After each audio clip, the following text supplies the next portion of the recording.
Itakuwa mechi kali sana. Bwana usikose hiyo.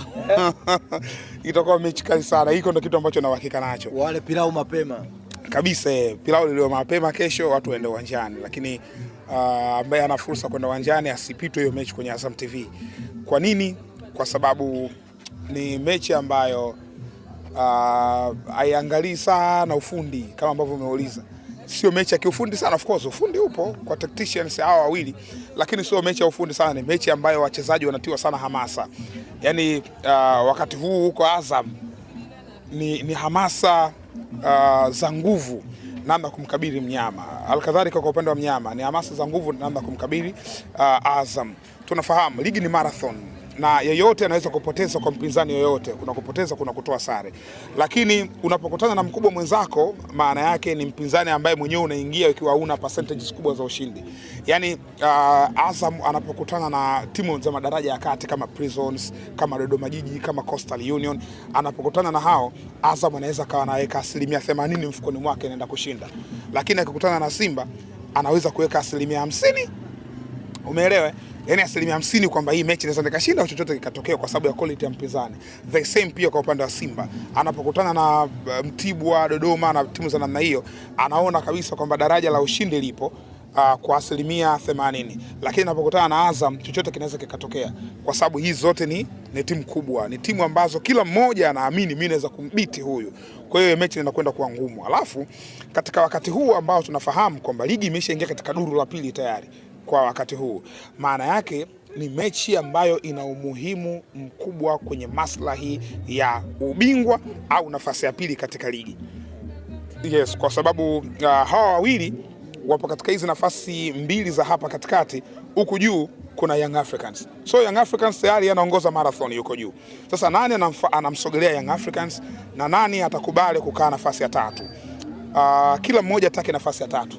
Anahitaji nafasi ya pili kwa wakati huu kwa sababu kuna mechi nyingine zimesalia kumfikia Yanga. Kwa hiyo kwa wakati huu kila mmoja ataka kukaa pale nyuma ya Young Africans, alafu aanze kuhesabiana mechi zinazokuja. Kwa hiyo hiyo mechi itakuwa ngumu sana kwenye upande wa hamasa.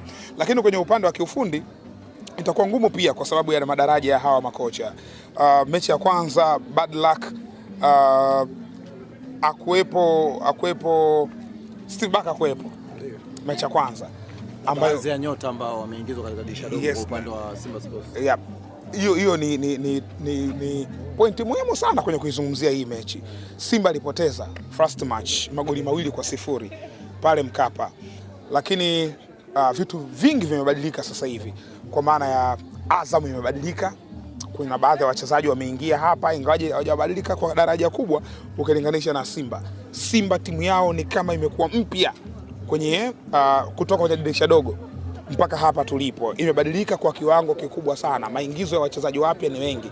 Kwa hiyo Jean-Florent Ibenge, kocha wa Azam, alivyoifunga Simba ile iliyopita, naamini kuna mpango kazi tofauti anakwenda kutengeneza na Simba hii, kwa sababu haichezi kama ilivyokuwa inacheza wakati ule.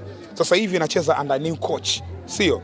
Lakini pia wachezaji ambao wanaenda kukabiliana nao sio wale ambao walikutana nao kule. Huko sasa hivi kuna wachezaji wengine tofauti. Kwa hiyo mpango kazi unabadilika. Kwa hiyo usifikirie ukacopy and paste matokeo yale yaliyopita kule ukaleta hapa kwa wepesi. Inawezekana Azam akashinda, lakini haiwezi kuwa katika maybe njia zile ambazo Ibenge alizitumia.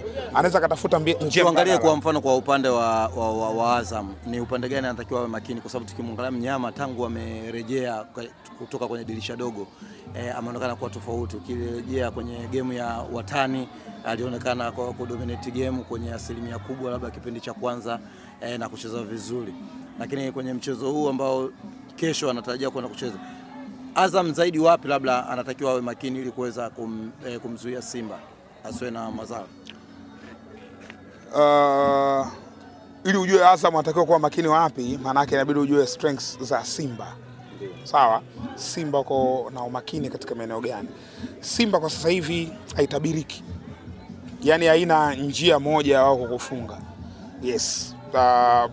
Miongoni mwa vitu ambavyo alianza navyo kama threat lakini sasa hivi imebadilika, ilikuwa ni upande wa Libase Geye kwenye duru la pili. Libase Geye akitana kutokea upande wa kulia akiwa na cutting kusogea kati ili ya Cave, alikuwa threat mwanzoni. Lakini sasa hivi unaona mabeki wengi ni kama wanajua kabisa kwamba huyu threat katika mguu huu na anataka kutani huku, kwa hiyo anamzuia zile njia asizipate. Kwa hiyo hilo ni eneo la kwanza. Libase Geye waendelee kumchunga asiweze kukati ndani na kwenda kukave, kwa sababu ana uwezo wa kufanya hiko kitu. So ni namna ya kumzuia. Azam ana quality za hao mabeki ambao wanaweza kumzuia vizuri asilete hayo madhara. Lakini eneo la pili la strength ya Simba ni eneo ambalo anacheza Nixon Kibabage. Kibabage overlapping yake ni ajabu. Overlap mpaka katika boxi anakwenda kusababisha hatari. Inawezekana ikawa ka create chance, inawezekana ka assist, inawezekana ameleta controversy katika uwanja. Kwa hiyo Kibabage ni miongoni mwa wachezaji hatari kwenye kikosi cha Simba akitokea upande wa kushoto, kwa sababu anakwenda kupeleka impact ya moja kwa moja ndani ya box. Hii ni eneo jingine ambalo Azam anatakiwa kuliangalia. Namna gani unamzuia Kibabage asiwe na overlap kwenda mbele kwenda kutengeneza hatari. Wachezaji wengine ni kumnyima space Chama sio na utulivu. Chama akishika mpira press kwa haraka. Musimpe nafasi ya kufanya maamuzi. Ukimpa nafasi ya kufanya maamuzi anaweza akapiga pasi kama aliyopigwa Singida. Si uliona? Niliona.